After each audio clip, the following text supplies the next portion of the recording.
అస్సలాము అలైకుం వరహమతుల్లాహి వబరకాతుహు. స్వర్గంలో కూడా ఆడదాని లైఫ్ వంటలు చేస్తానే ఉండాలా? లేదా మన స్వర్గంలో ఎన్నో లెవెల్‌లో ఉంటాము. ఏ గేట్ ద్వారా మనం వెళ్తే మనకన్నా మన ఫ్యామిలీలో ఉన్న వాళ్ళు మనకన్నా పై లెవెల్‌లో ఉంటే రండి తెలుసుకుందాం. స్వర్గలోక వాసుల వైవాహిక జీవితం గురించి తెలుసుకుందాం. స్వర్గంలో ఏ ఒక వ్యక్తి అవివాహితుడిగా ఉండడు. అంటే పెళ్లి కాకుండా ఉండడు. ప్రతి వ్యక్తికి 2 భార్యలు ఉంటారు. ఆ 2 భార్యలు ఆదం సంతతికి చెందిన వారై ఉంటారు. ఇది రిఫరెన్స్ ఇబ్న్ కసీర్.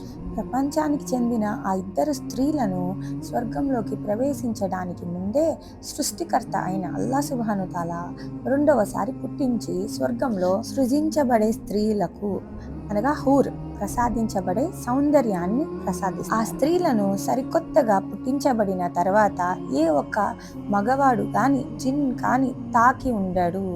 ఆ స్త్రీలు తమ భర్తలతో సమానమైన వయస్సుని కలిగి ఉంటారు. బిడియస్తులై పరదా నియమాలను పాటించేవారై మృదు స్వభావం గలవారై తమ భర్తలను అమితంగా ప్రేమించేవారై ఉంటారు. స్వర్గలోక వాసులు స్వర్గంలో తమ తమ బంధువులతో తమ భార్యలతో సహా చల్లని గుబురు నీడలో ప్రవహించే కాలువల ఒడ్డున బంగారు వెండి ముత్యాలతో అలంకరించబడిన సింహాసనాలపై కూర్చుండి ఆనందిస్తారు.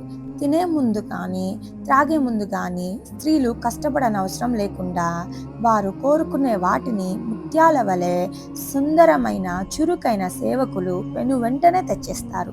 ఒకవేళ ఒకే కుటుంబానికి చెందిన వారు, ఉదాహరణకు తల్లిదండ్రులు, తాతయ్య, నాయనమ్మ, అమ్మమ్మ, మనవడు, మనవరాలు మొదలైన వారు స్వర్గంలో వేరే వేరే స్థాయిల్లో ఉన్నట్లయితే అల్లాహ్ తన కరుణ ద్వారా తక్కువ స్థాయిలో ఉన్న వారి స్థాయిని పెంచి అందరినీ సమానంగా చేసేస్తారు.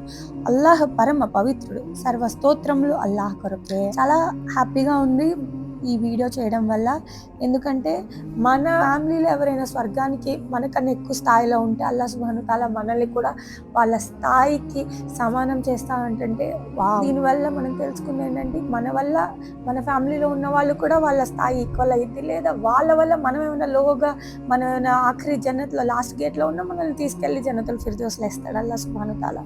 ఇన్షాల్లా అల్లాహ్ సుబ్హానహు తాలా మన తమాం అందరికి జన్నత్ ఇవ్వాలని దువా చేద్దాం. ఇన్షాల్లా ఆమీన్.